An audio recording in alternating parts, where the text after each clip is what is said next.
अगर आप भी चाहते हैं एसके म्यूजिक ऑफिशियल का गाना सबसे पहले आप तक पहुंचे, तो लाल बटन दबाकर चैनल को सब्सक्राइब करें और बेल आइकन घंटी जरूर दबाएं। Recording by Nilambar studio Delhi.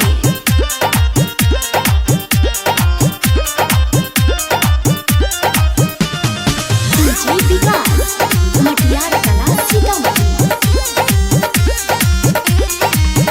आगे हमारा से कॉले शादी हम कुंवर हैं, हमारा से कॉले शादी हम कुंवर हैं। फोन रखो दूंगा बोलो मुझे पधारे हैं, फोन रखो दूंगा बोलो मुझे पधारे हैं, फोन रखो दूंगा बोलो मुझे पधारे हैं। खर्चा करा पहला ही जे अभी उधारे हैं। फोन रखो दूंगा बोलो मुझे पधारे हैं, फोन रखो दूंगा बोलो मुझे पधारे हैं, फोन रखो दूंगा बोलो मुझे पधारे हैं। चोरी बलम के पिछला हिसाब आवे शोभ ये ले ले। प्लीज मान जा।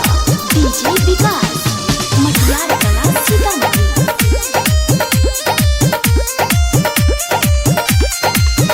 आगे चाहे भी हो तोरा हम अपन दिल जान से। लड़का मिलल छै अमीर खानदान से। पैसा देखली दिल नहीं देखली। अच्छा चाहे भी हो तोरा हम अपन दिल जान से। लड़का मिलल छै अमीर खानदान से। तोरा खातिर कैसन कैसन वक्त हम गुजारे हैं। फोन रखो दूंगा बोलो मुझे पधारे हैं, फोन रखो दूंगा बोलो मुझे पधारे हैं, फोन रखो दूंगा बोलो मुझे पधारे हैं। पुलिस वाला के गोली मार दबो। इन्हें नहीं करियो। डीजे विकास मटियार कला सीतामढ़ी।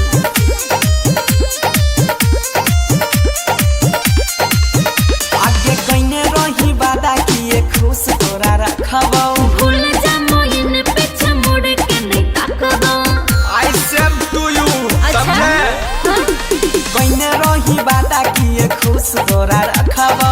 भूल जा मोइन पीछे मुड़ के नहीं ताकबो। पहले वाला नहीं छै बंसी खुद को सुधारे हैं। फोन रखो दूंगा बोलो मुझे पधारे नहीं हैं, रखबो। फोन रखो दूंगा बोलो मुझे पधारे हैं, फोन रखो दूंगा बोलो मुझे पधारे हैं। मार खिलाओगे क्या? सन बात छै त जो कोई दिक्कत नहीं छै।